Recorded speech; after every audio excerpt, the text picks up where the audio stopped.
Selamat datang saudara-saudari. Hari ini kita mau mendengar Lukas babak 23. Yesus di hadapan Pilatus.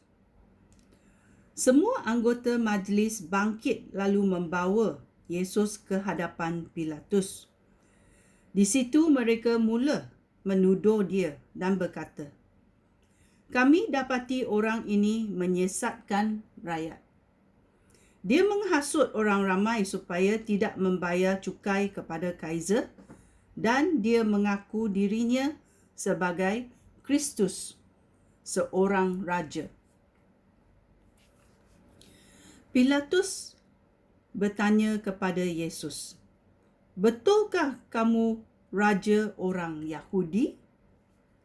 Yesus menjawab, "Begitulah yang Tuan katakan." Kemudian Pilatus berkata kepada para ketua imam dan orang ramai, "Aku tidak mendapati kesalahan apa-apa pun sehingga orang ini patut dihukum." Tetapi mereka berulang kali berkata, "Dengan ajarannya, orang ini menghasut orang di seluruh Yudea supaya memberontak. Dia memulakannya di Galilea dan sekarang sudah sampai di sini pula." Yesus di hadapan Herodias. Ayat 6.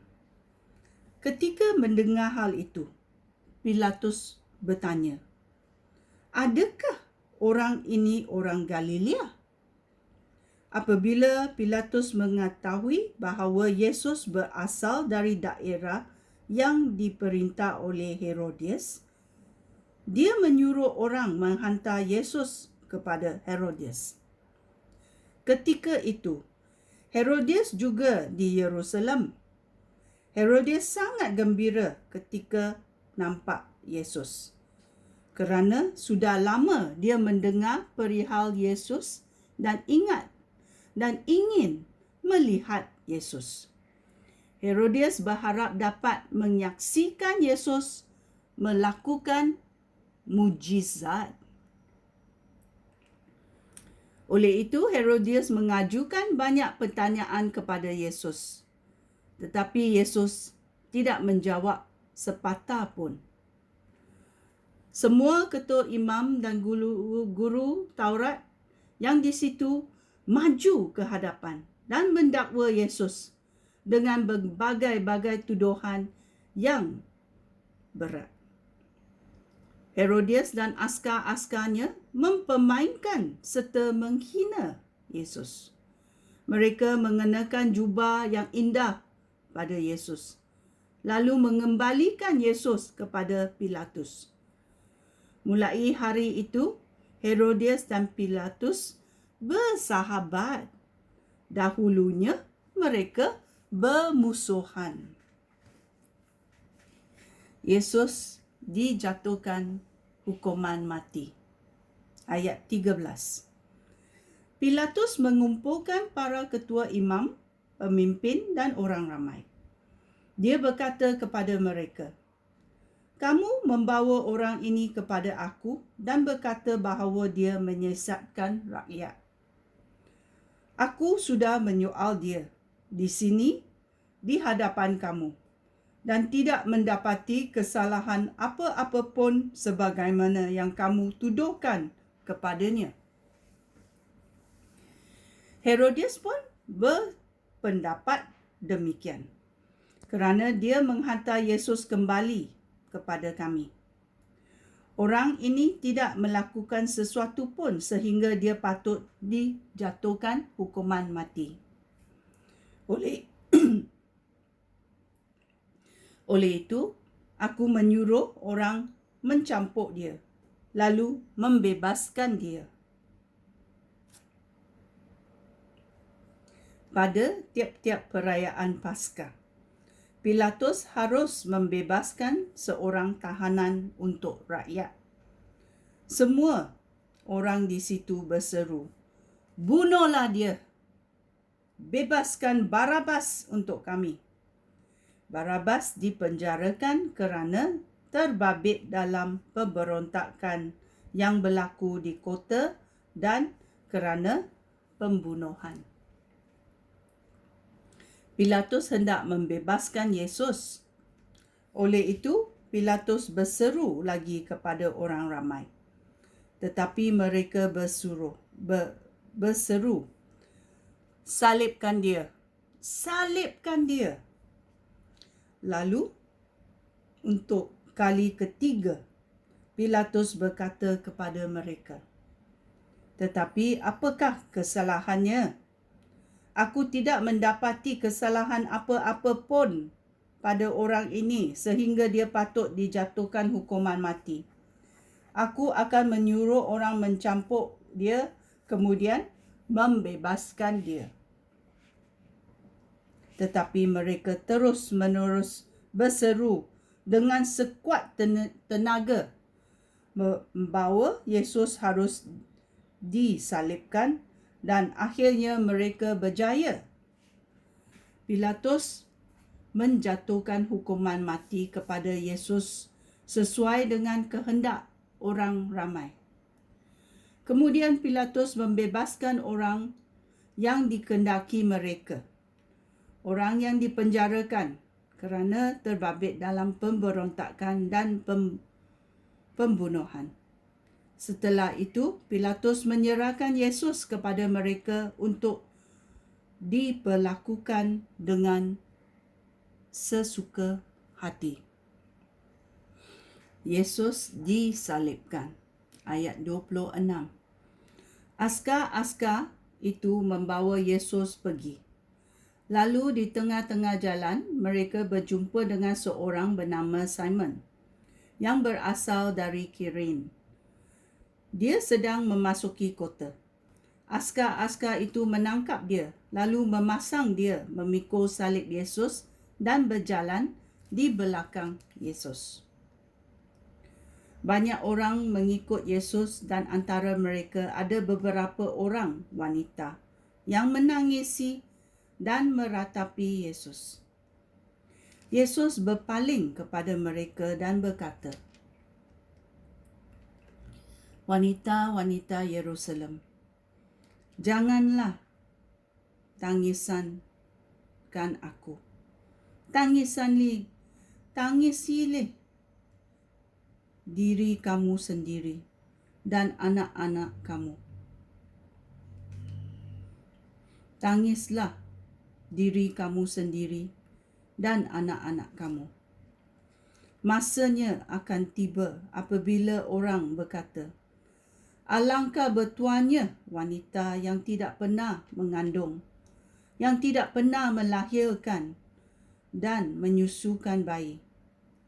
Itulah masanya apabila orang akan berkata kepada gunung, timpalah kami, dan kepada bukit, sembunyikanlah kami.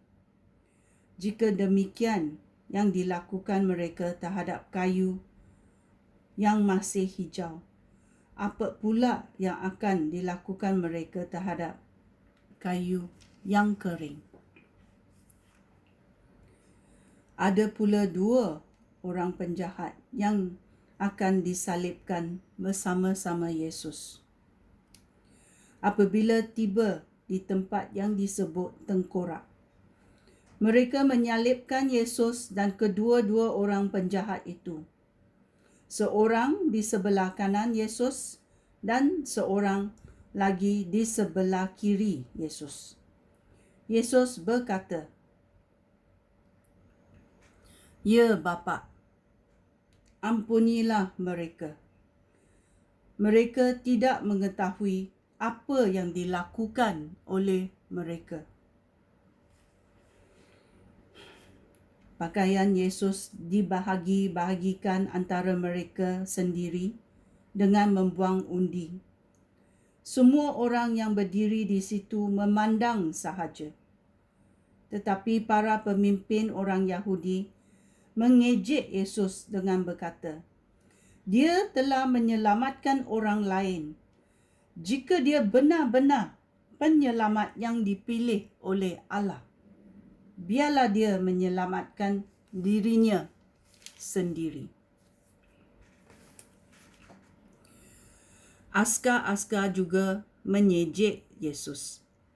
Mereka mendekati Yesus lalu memberikan wain masam kepadanya. Mereka berkata, "Jika kamu raja orang Yahudi, selamatkanlah diri kamu sendiri." Pada sebelah atas kayu salib Yesus tertulis kata-kata, "Inilah raja orang Yahudi." Salah seorang penjahat yang disalibkan di situ menghina Yesus.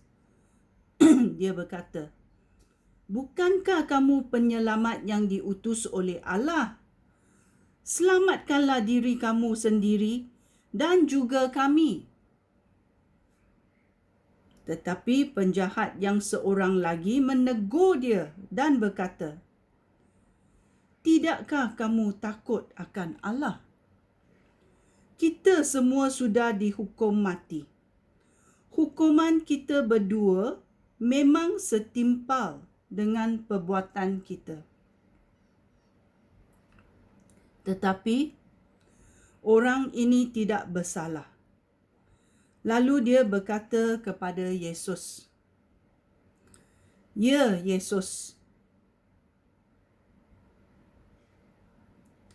ingatlah aku. Ingatlah akan saya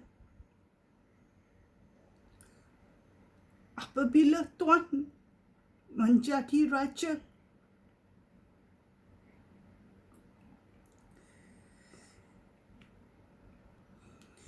Yesus berkata kepadanya, "Percayalah, pada hari ini kamu akan bersama-sama aku di Firdaus." Kematian Yesus, ayat 44. Kira-kira pukul 12:30 hari, matahari tidak bersinar dan seluruh negeri itu diliputi kegelapan sehingga pukul 3 petang. Pada waktu itu, tirai yang tergantung di dalam rumah Tuhan koyak menjadi 2 helai. Lalu Yesus berseru dengan suara lantang, "Ya Bapa, aku serahkan diri aku ke dalam tangan-Mu." Setelah berkata demikian, dia pun meninggal. Ketua askar nampak apa yang telah berlaku. Dia memuji Allah dan berkata, memang dia tidak bersalah. Apabila semua orang yang berkumpul di situ melihat apa yang telah berlaku, mereka semua pulang ke rumah sambil mendebah dada kerana menyesal. Semua sahabat Yesus, termasuk wanita-wanita yang telah mengikut Yesus dari Galilea, berdiri dari jauh dan menyaksikan semua perkara itu. Penguburan Yesus, ayat 50. Ada seorang bernama Yusuf. Dia berasal dari kota Arimatia di negeri Yudea. Dia seorang baik yang dihormati orang.